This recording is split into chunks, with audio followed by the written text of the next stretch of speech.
Nadia Cross-Hargrove was 34 years old, and she believed one thing the way engineers believe in load-bearing math. She believed that what holds does not need to announce itself. A bridge does not shout. A foundation does not perform. The thing that is truly strong sits quietly under everything else and does its work in the dark. And one day, someone looks up and realizes it has been there the whole time. She believed this about structures. She believed it about people. She believed it on a Thursday evening in late October, sitting alone at the kitchen table on Evelyn Place in the South Bluffs, with her father's worn brass measuring tape lying in front of her on the wood, its case rubbed pale at the thumb position, its steel edge still sharp after 14 years. She had not eaten. She had not turned on the lights.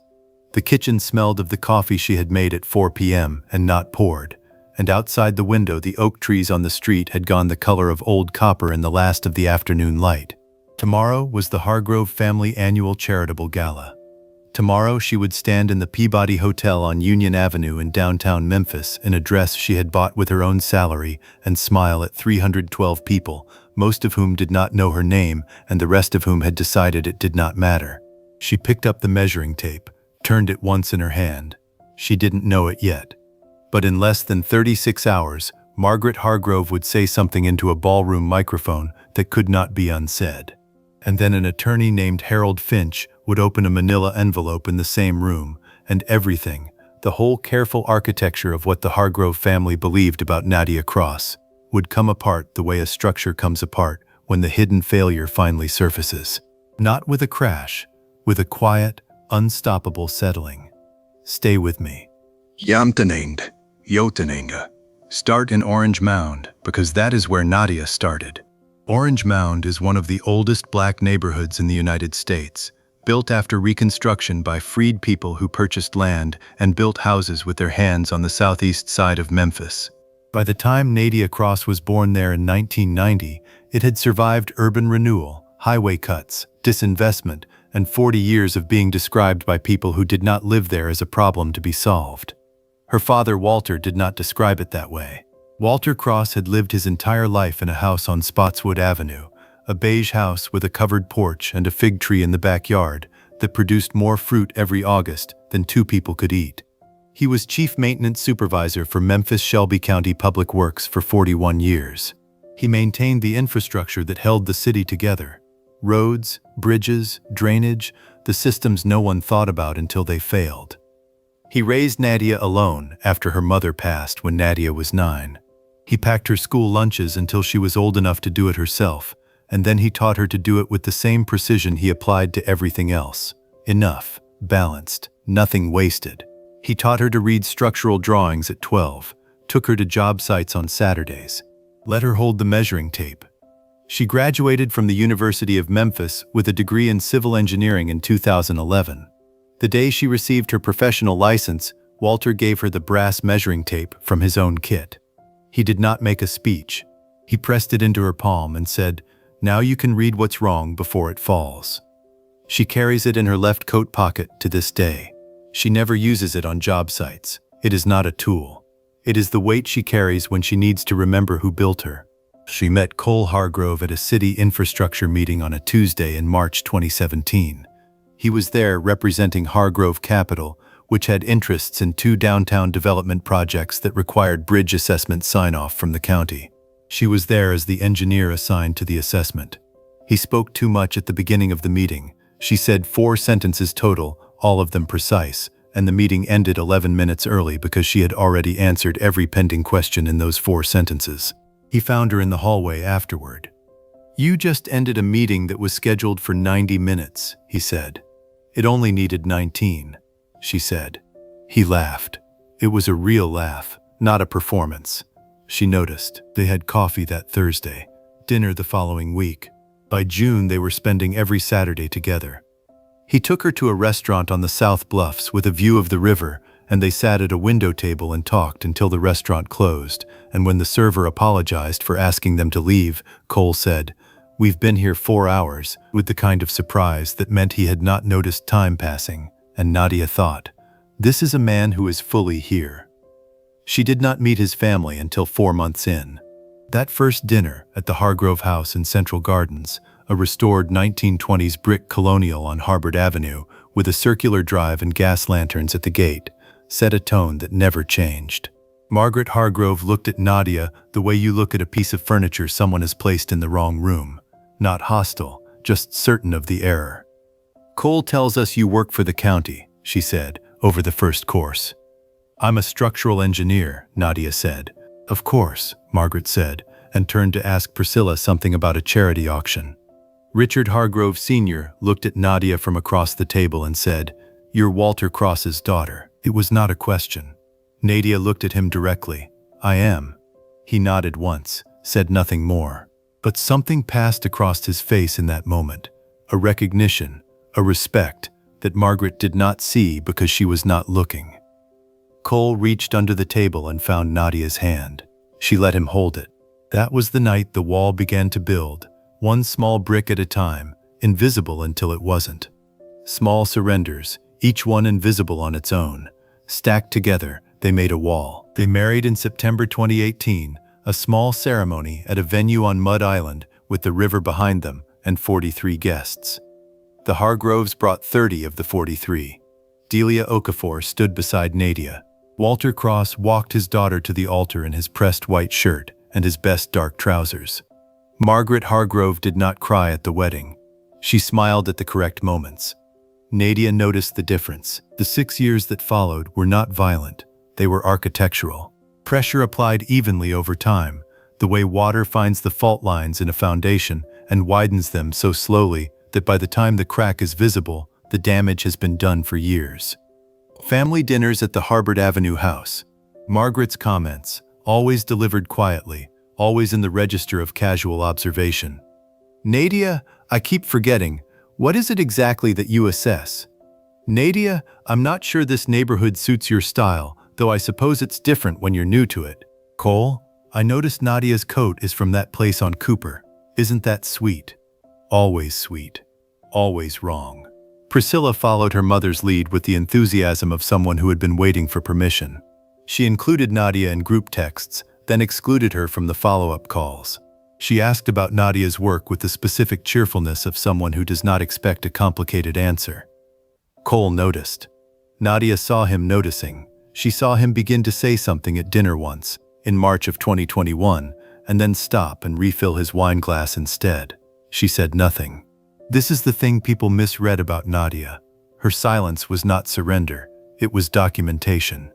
She was reading the structure. She was recording where the weight was wrong. On a Wednesday morning in early September of this year, Nadia was making coffee in the kitchen on Evelyn Place when she went to the drawer for a spoon and found it stuck. She pulled harder.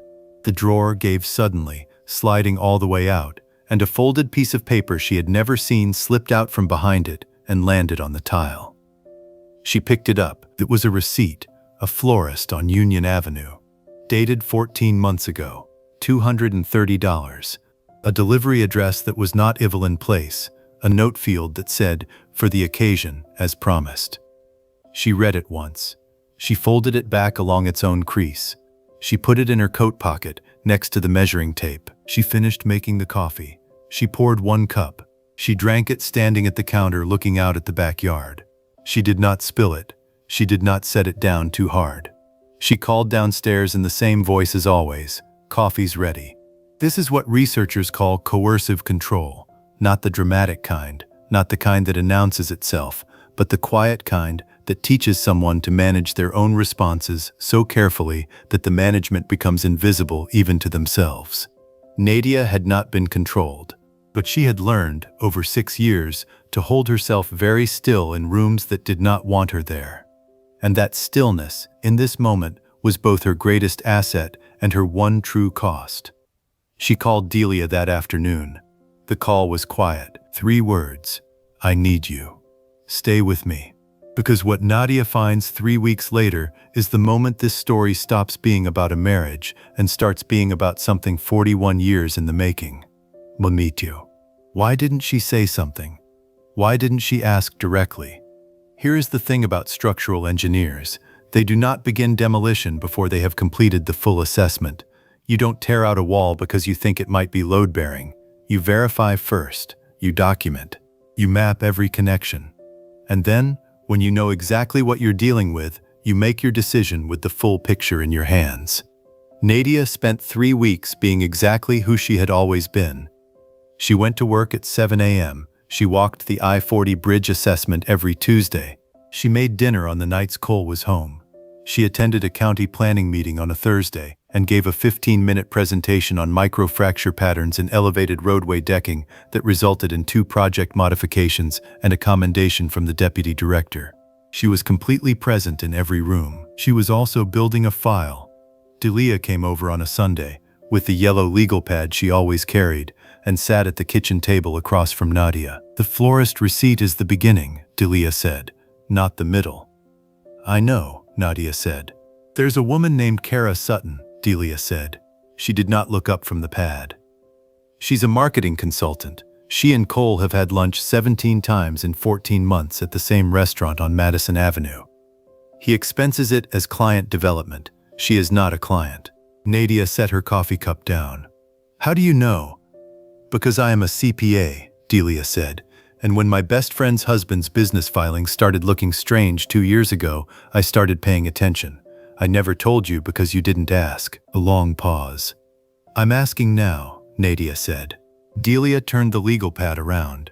Nadia read the first page, then the second, then the third.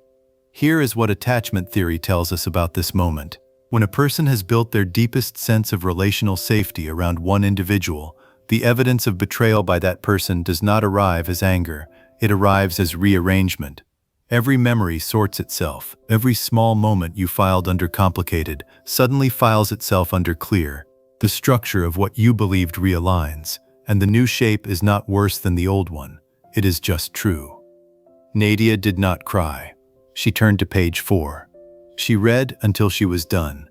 Then she took an irreversible preparatory action. She called Harold Finch. Harold Finch was not a divorce attorney. He was an estates attorney. He had been Walter Cross's estates attorney for 11 years, and after Walter died 18 months ago, he had been waiting for Nadia to be ready for a conversation she had not yet known she needed to have. The call was quiet. 4 minutes. She listened more than she spoke. When she hung up, she sat in the kitchen on Evelyn Place for a long time. Then she reached into her left coat pocket and closed her hand around the measuring tape. Now she understood what her father meant when he gave it to her. She was not carrying it because it was a tool. She was carrying it because he had known, somehow, that she would need to know the weight of what he had built in a moment exactly like this one. He earned a maintenance supervisor's salary for 41 years. He drove the same truck for 19 years. He bought his groceries at a store on Lamar Avenue where everyone knew his name. He grew figs. He packed his daughter's lunch with precision. He took her to Bridges on Saturdays. He also, beginning in 1983, made a series of financial decisions that no one thought to pay attention to because no one was watching a maintenance worker's finances. He bought a duplex on Spotswood Avenue in 1983 for $11,000, then another on Dedrick Street in 1987. Then a small commercial property on South Parkway in 1991, the year people were leaving that corridor and the price reflected their departure. He collected rents quietly. He reinvested quietly. He never discussed it. He hired Harold Finch in 2011 to manage the structure of it because his daughter had just become an engineer and he understood that good structures need professional management. By the time Walter Cross died 18 months ago, the Walter L. Cross Family Trust held 14 properties across Memphis and Shelby County, a managed investment account, and a specific provision that Nadia did not know about until Harold Finch described it to her over the phone. The provision specified that the full contents of the trust would be disclosed to Nadia and to one additional named party, Richard Hargrove Sr., at a time and place of Harold Finch's professional discretion, when my daughter is ready to stand up in the room she has been standing quietly in. Walter Cross had written those words himself. He had known about the Hargroves. He had known who Richard Hargrove was. He had never said a word. He had simply kept building. Drop a yes or no in the comments right now. If you had known your father left you something like this, would you have waited this long to open it? I read every single one, but tenum sav thon lof pa manthefi. Its lobby is famous for the ducks that march every morning from the elevator to the fountain at the center of the room. Its grand ballroom on the mezzanine level seats 400 and has held every significant Memphis society event for the better part of a century. The Hargrove family annual charitable gala occupied the grand ballroom every last Saturday of October. Nadia had attended every year for 6 years. Every year she wore a good dress. Every year she stood slightly to Cole's left. Every year she spoke when spoken to, and was not spoken to as often as everyone in the room pretended not to notice. This year she wore a deep green dress, floor length, with long sleeves and a straight neckline. Her hair was loose. The tortoiseshell clip was in her pocket, next to the measuring tape. She did not tell Cole about the florist receipt. She did not tell him about Delia's legal pad. She did not tell him about Harold Finch. She stood next to him at the pre-dinner reception and watched the room arrange itself the way rooms always arrange themselves around the Hargroves, wealth orienting toward wealth, the way water finds level. At 7:14 p.m., Margaret Hargrove crossed the reception floor with a champagne flute in her hand and Priscilla at her left shoulder. Margaret stopped in front of them. "You look lovely, Cole," she said. She did not look at Nadia. Cole said, "Thank you, Mother. Nadia looks beautiful tonight." Margaret's eyes moved briefly to Nadia and back. "Yes, the green is interesting." She moved on. Priscilla lingered for exactly 2 seconds, gave Nadia a smile that contained nothing, and followed her mother. Cole reached for Nadia's hand. She let him hold it. She was watching Harold Finch cross the lobby entrance 40 feet away, manila envelope under his left arm, wire-rimmed glasses catching the chandelier light. He had come. Richard Hargrove Sr. had invited him, exactly as planned. Exactly as Walter Cross, 11 years ago in a Germantown law office, had suggested Richard Hargrove might one day do. Nufenturdijids. The Hargrove table was at the center of the room, the architecture of it communicating without words exactly what the Hargroves believed about their position. Richard Hargrove Sr. sat at the head of the table, Margaret at the other end, Cole to Richard's right. Nadia to Cole's right, which placed her at the table's edge, adjacent to, but not quite at the center. She had sat in this position for 6 years. The first course was served. Margaret addressed the table about the foundation's giving goals. Priscilla's husband, Jeffrey Wynne, made 2 jokes that nobody laughed at, and one that someone did. Cole talked about the fourth quarter investment outlook with his father in the measured way of men who have talked about the same things for 20 years. Richard Hargrove looked at Nadia twice during the first course. Each time, she held his gaze. Each time, something moved through his expression. Not regret. Not yet. The thing that comes before regret, when you know something is coming and understand finally that you are the one who called it forward. The opportunist arrived between the first and second course. His name was Davis Merritt. He was 44 years old, with a practiced smile and the specific physical quality of a man who had spent his whole life finding the right rooms to stand in. He was a real estate developer with interest in 2 of the Hargrove family's current projects and a history of identifying moments of family tension and positioning himself adjacently. He found Nadia at the table's edge. "You're Cole's wife," he said. "I am," Nadia said. "You work for the county?" "I'm a structural engineer." "How interesting," he said, in the tone that means, how irrelevant. He turned to Cole and began talking about a project in Bartlett. Nadia watched him. She had met men like Davis Merritt on every job site she had ever worked. Men who stood next to the structure and talked about the structure without ever looking at what was actually holding it up. What a Memphis. At 9:03 p.m., Margaret Hargrove stood to give her annual remarks. The room settled. 312 people directed their attention toward the woman at the head of the center table, and Margaret Hargrove understood this moment the way she understood every room, as something she had earned and was entitled to inhabit fully. She spoke for 4 minutes about the foundation's work. She acknowledged donors. She thanked the planning committee. She said her son Cole's name with the particular warmth of a woman who has made her children the centerpiece of her public identity. Then she said something she had not planned to say. Or perhaps she had. Perhaps 6 years of accumulated certainty had simply found the room large enough to use. "This family has always known what it is," she said, "and we have always been careful about what we bring into it, Sometimes, she smiled at the table, at Cole, at the room. The people closest to us make choices we might not have made for them. But family endures, and what belongs here stays. And what doesn't, her eyes moved, briefly and deliberately to Nadia, tends to find its own way out eventually. The room did not gasp. 312 people simply went very quiet, the way rooms go quiet when something has been said that cannot be unsaid. Cole's hand went still on the tablecloth. Priscilla lifted her champagne flute. Davis Merritt looked at his plate. Nadia did not move. She felt the brass measuring tape in her left pocket. She felt the weight of it. She breathed once. Here is what preemptive social framing does in a room like this. When a person of social authority names someone as not belonging in front of witnesses, they are not making an observation.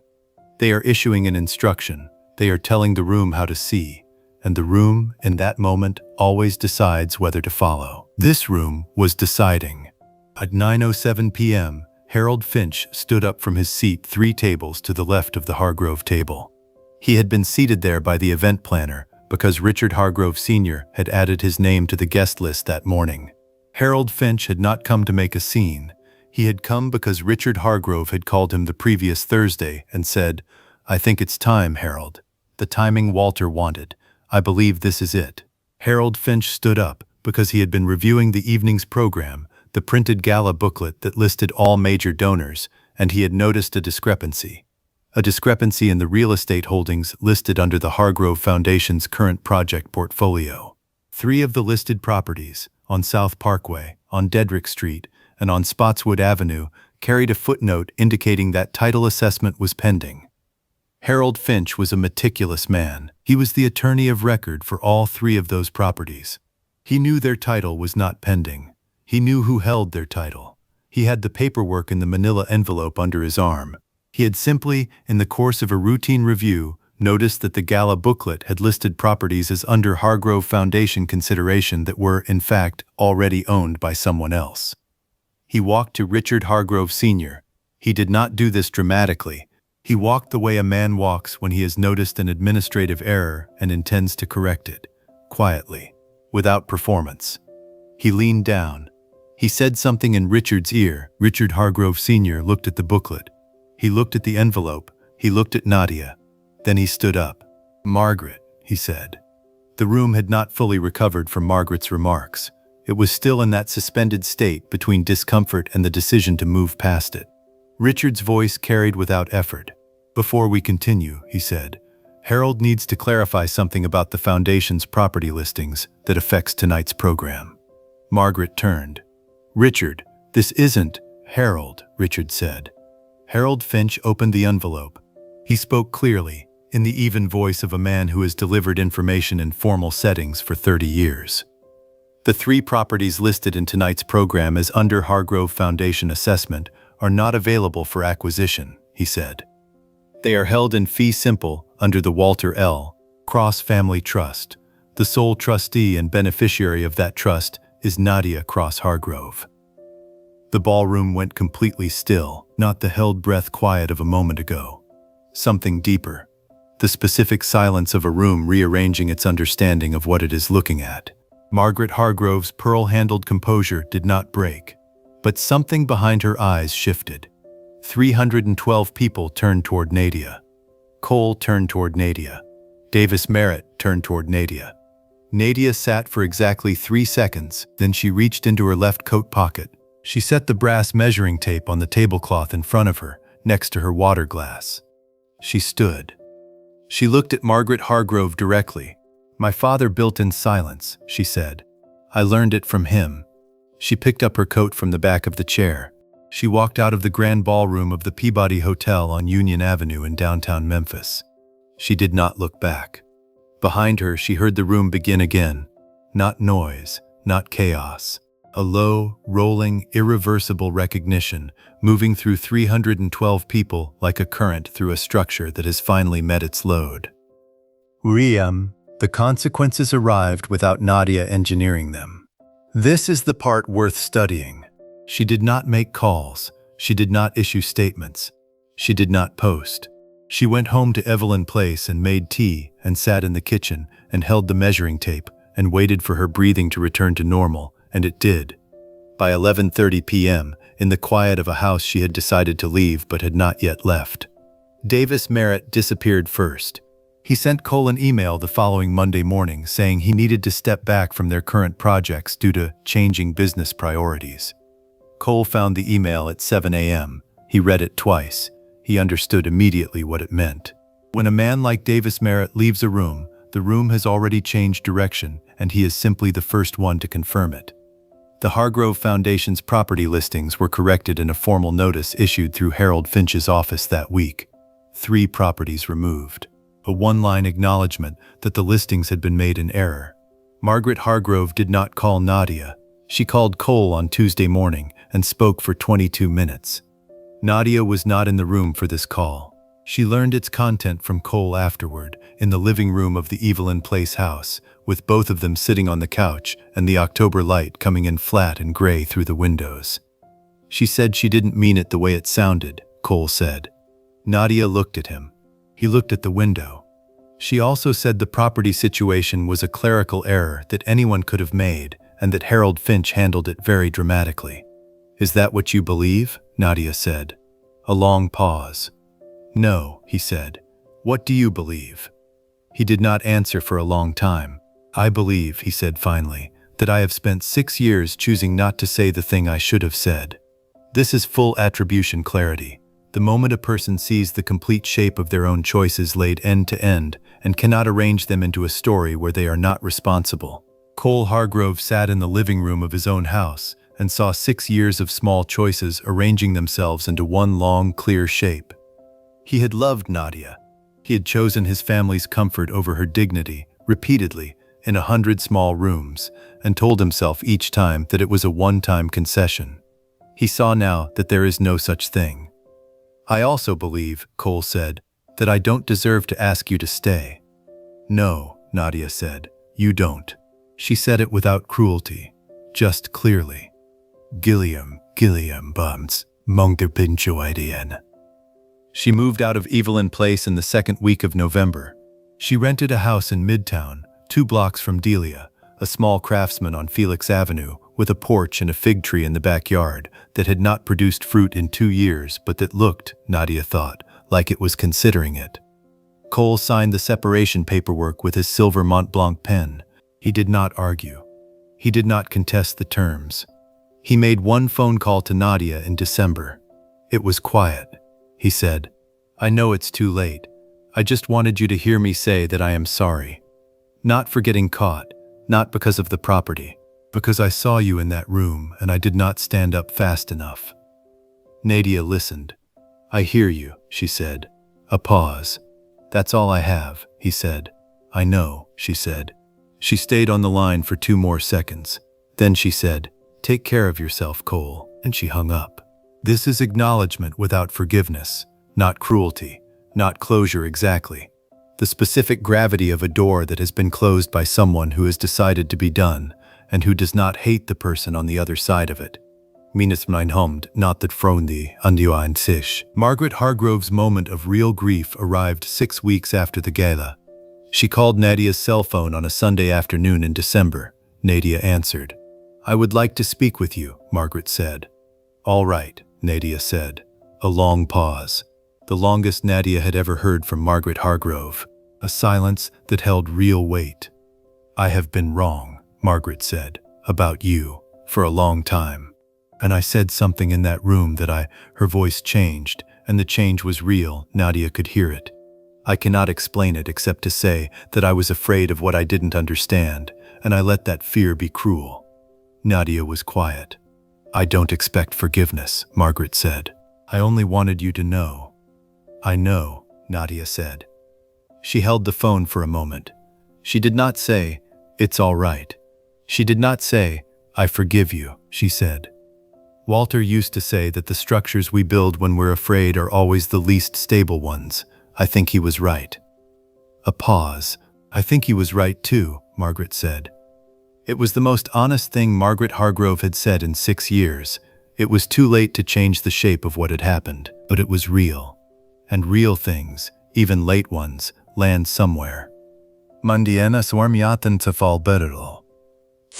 14 months later, the Walter L. Cross Family Trust, under Nadia's management, completed a rehabilitation project on 4 properties in Orange Mound, 2 residential duplexes and 1 commercial building on South Parkway that had been vacant for 11 years. The commercial building became a community engineering and trades education center. The first cohort was 14 young people between 16 and 22 years old. Nadia taught the first session herself. Load-bearing math. She stood at the front of the room with a whiteboard and a marker and 14 faces in front of her, and she said, "Before we talk about what holds things up, we have to understand what pulls them down. Gravity is honest. It always tells you the truth about what something weighs." After the session, a 16-year-old named Marcus stayed behind to ask a question. He pointed to the brass measuring tape on the table. "Is that yours?" he said. "It was my father's," she said. "Can I see it?" She handed it to him. He turned it over, read the worn brass casing. The thumb rubbed pale spot. The still sharp edge. "It's old," he said. 41 years, she said. He handed it back carefully, with both hands. The way people handle things they understand are not just objects. "What did he build?" Marcus asked. Nadia looked at the measuring tape in her palm. "Everything I'm standing on," she said. On a Tuesday evening in late December, Nadia sat on the porch of the Felix Avenue house with a cup of tea going slowly cold on the railing beside her. The fig tree in the backyard was bare now, all its leaves down, but its branches held the particular patience of something that knows it will produce again when the conditions return. Delia was inside, making dinner, talking to someone on the phone in the specific efficient cadence she used with clients, and the sound of it came through the screen door like company. The porch light was on. It had been on every night since Nadia moved in, not for anyone. Just because she had decided that a light left on is a thing a house does when it has been chosen by someone who intends to stay. She picked up the brass measuring tape from her lap and held it for a moment, the familiar weight of it, the specific pressure of the thumb-worn brass against her palm. She set it down on the porch railing next to the cooling tea. She looked out at Felix Avenue. The December light was doing what December light does in Memphis, coming in low and amber, making everything it touched look like the beginning of something. She breathed. Not deeply, not dramatically, just breathed. The way you breathe when something you have been carrying a long time has been set down so gently that you almost didn't notice the moment it left your hands. In Woodingiruth, Lithenfointuwan, Yidsanomiduntan Sading. This story teaches 3 things. The first, a person who never fights back is not always losing. Sometimes they are documenting. Sometimes the stillness is not absence of power, it is its most concentrated form. This week, if someone in your life has been dismissing your presence, stop explaining yourself to them.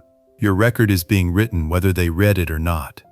The second, the people who built you quietly are still building you. Walter Cross never told Nadia what he was building because he understood that a foundation reveals itself when the weight arrives. If you have someone in your life who has been quietly holding ground for you, call them this week. Not a text, a call. Tell them you see the structure. The third, when love is not enough, it is usually because courage was asked to carry what love began. Love without the courage to defend it in a room full of witnesses is not a smaller love. It is a different thing entirely. This week, look at the people you love and ask yourself, have I stood up for them in the room where it cost something? If the answer is no, you know what to do. Richard Hargrove Sr. did not stay seated after Harold Finch spoke. He stood the way large men stand when they have made a decision that has been waiting inside them for a long time, slowly, with the full weight of it, without drama. He looked at Margaret. Margaret was looking at the space where Nadia had been sitting. The chair was empty. The brass measuring tape was gone. The water glass was still there, half full, a small ring of condensation forming on the white tablecloth beneath it. "Margaret," Richard said. She did not turn. "Margaret." Quieter this time, the way you say a name when you are not summoning someone but acknowledging them. She turned. Her face held the expression of a woman whose precise internal architecture has just been asked to bear a load it was not built for, not collapse, not tears, something more structural than either. the specific strain that appears in a material just before it changes permanently. "You knew," she said. "I knew Walter Cross for 22 years, Richard said. I knew what he was building. I knew why." "You never told me." "No." A pause that held 38 years of marriage in it. "Why?" Richard looked at the empty chair, then at Cole, then back at his wife. "Because," he said, "I believed you would have told Cole, and Cole would have told Nadia, and Walter wanted Nadia to stand in this room the way she always stood, on her own ground, not because anyone warned her." Margaret absorbed this. 312 people were absorbing it with her. "He was a maintenance worker," she said. The words were quieter than she intended. "He maintained more than you understood," Richard said. "I watched him do it for 22 years, every choice he made, every property, every filing. He knew exactly what he was building and exactly who he was building it for." Margaret looked at the water glass, at the condensation ring, at the empty chair where her daughter-in-law had sat quietly for 6 years, in the slightly wrong position at the edge of the table, without complaint, without performance, without once telling any of them what she was carrying in her left coat pocket. Something crossed Margaret Hargrove's face then that the room had never seen from her before. Not remorse exactly, the thing that comes before remorse, when a person of absolute internal certainty first registers the possibility that their certainty was the problem all along. It is a small thing to witness. It passes quickly, but it lands. On Dad. My father built in silence. Cole Hargrove did not speak during his father's exchange with his mother. He sat in his chair at the center table of the grand ballroom of the Peabody Hotel, and he looked at the space his wife had occupied 11 minutes ago, and he understood, with the particular clarity that arrives when every small choice you have ever made lines up end to end and shows you its full shape, exactly what he had done. Not what had been done to Nadia, what he had done. There is a difference, and Cole Hargrove, for the first time in 6 years, stopped collapsing the distance between those two things. He had loved her. This remained true. He had loved her, and he had watched his mother look through her at dinner after dinner. He had watched Priscilla use that specific cheerful tone that meant, "I don't take you seriously." He had watched Davis Merritt turn away from her mid-sentence to talk to someone more useful. He had watched all of this and reached for her hand under tables and told himself that the reaching was enough. It was not enough. He had known it was not enough. He had chosen, each time, the small comfort of not choosing. Cole picked up the silver fountain pen from his breast pocket. He turned it over once in his fingers. He set it on the tablecloth. He did not pick it up again that evening. Muten sätten en plate. Priscilla Hargrove Wynne left the ballroom at 9:22 p.m. Not dramatically. She simply stood, said something brief to Jeffrey, and walked toward the corridor that led to the hotel lobby. Her champagne flute remained on the table, still half full. Jeffrey watched her go. He did not follow immediately. He sat for a moment with the expression of a man who has been adjacent to something for a long time and has just understood what it was. Then he followed his wife. In the corridor outside the ballroom, Priscilla stood with her back against the wall, arms crossed, staring at the middle distance. "She never told anyone," Priscilla said when Jeffrey reached her. Not to him specifically, to the corridor, to the fact of it. "No," Jeffrey said. "She just sat there, every dinner, every holiday, every time Mother said something and I..." Priscilla stopped. Jeffrey waited. "I followed Mother," Priscilla said. "Every single time." This is the precise moment when preemptive social framing loses its hold, when the person who has been taking behavioral cues from a social authority suddenly sees the full architecture of what they have been building by following those cues. Priscilla had not invented her treatment of Nadia. She had learned it, refined it, and delivered it with the specific efficiency of someone who believes they are simply reading the room correctly. She had been reading her mother, not the room. She stood in the corridor of the Peabody Hotel and understood this for the first time, and the understanding did not make her feel absolved. It made her feel precisely and completely responsible. Richard Hargrove Sr. found Harold Finch near the ballroom entrance at 9:31 p.m. Harold was replacing documents in the manila envelope with the methodical care of a man who has completed a task correctly and intends to file it properly. Richard extended his hand. Harold shook it. Walter would have appreciated the timing, Harold said. Walter planned the timing, Richard said. Harold smiled, a small, precise smile. He did plan it, down to the Gala program. He knew the foundation would eventually consider those properties. He flagged them with me 11 years ago. He said, when they list them, that's the moment. Richard was quiet for a moment. He was patient, he said. He was an engineer, Harold said. He understood that a structure reveals itself under load. He wanted Nadia to be in the room when the load arrived. Richard looked back toward the ballroom. She was, he said. She was, Harold agreed. One more thing that happened that evening. There is one more thing that happened that evening that no one in the ballroom fully saw. Before Harold Finch stood up, before Richard Hargrove rose from his chair, before the manila envelope opened and the room rearranged itself.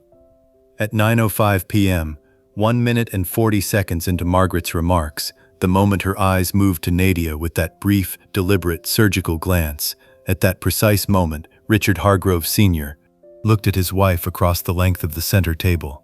And Nadia, who was watching Richard, saw his expression. Not anger, not surprise. The expression of a man who had been waiting for a signal and had just received it. He looked for 1 second at the corridor door. Then he reached into his inside jacket pocket and touched something there. The folded letter he had carried for 3 years. The letter Walter Cross had sent him in the last month of his life, outlining everything, asking one thing. When Margaret finally says it out loud, in a room full of people, that is when my daughter will be ready. That is when Harold should open the envelope, not before. I know my daughter. She needs to have stood through it first. She needs to know that she stood. Richard Hargrove had read that letter the week Walter died. He had read it 4 more times since. He had carried it to every Hargrove Gala for 3 years, waiting. Tonight, Margaret had finally said it out loud. And Walter Cross, who had died 18 months ago in a hospital room on Union Avenue, 4 blocks from the Peabody Hotel, had been right about his daughter. She had stood. She had stood completely. And then she had walked out with her coat and her measuring tape and 1 sentence that closed the account. Walter Cross had known exactly who he was building for. 14 months after the Gala, Delia Okafor sat across from Nadia at the kitchen table on Felix Avenue on a Sunday morning with 2 cups of coffee and the yellow legal pad that had started all of this. The legal pad was empty now. Delia had torn out all the filled pages months ago, filed them properly, closed the relevant accounts. Do you ever think about going back, Delia said, to Evelyn Place? To any of it? Nadia wrapped both hands around her coffee cup. Outside, the fig tree in the backyard had leafed out again over the spring. Full, dark green, more than either of them had expected from something that had looked so finished 2 winters ago. I think about Cole sometimes, Nadia said. Not about going back, just, I think about who he was in private. He was good in private. He was a coward in public, Delia said. Yes, Nadia said, both things. A pause. I think about my father more, she said. Delia was quiet. I think about him sitting in that house on Spotswood Avenue for 41 years, making every decision he made, and never once telling me. And I used to think that was, I don't know, reserve, privacy. She looked at the window. Now I think it was the most deliberate love I have ever been inside. He built the whole thing as a gift, not for himself, for the moment I would need it. She looked at the brass measuring tape on the table between them. He knew I would need to have stood through it myself first, she said. He knew that if I had known what he had built, I would have used it too early, before I was ready, before I understood what I was holding. She picked up the measuring tape. He gave this to me the day I got my license, she said. I thought it was sentiment. She set it back down. It was instruction, she said. He was telling me, learn what things actually weigh before you decide what to do with them. Delia looked at the legal pad, at the measuring tape, at her best friend's face, which had the particular quality of someone who has set down something heavy and is still feeling the absence of the weight. He was right, Delia said. He was always right, Nadia said. She smiled. Not a performance, not a conclusion, just a smile that reached her eyes and stayed there a moment, the way light stays on water just after the source moves. Then it faded, and the morning continued.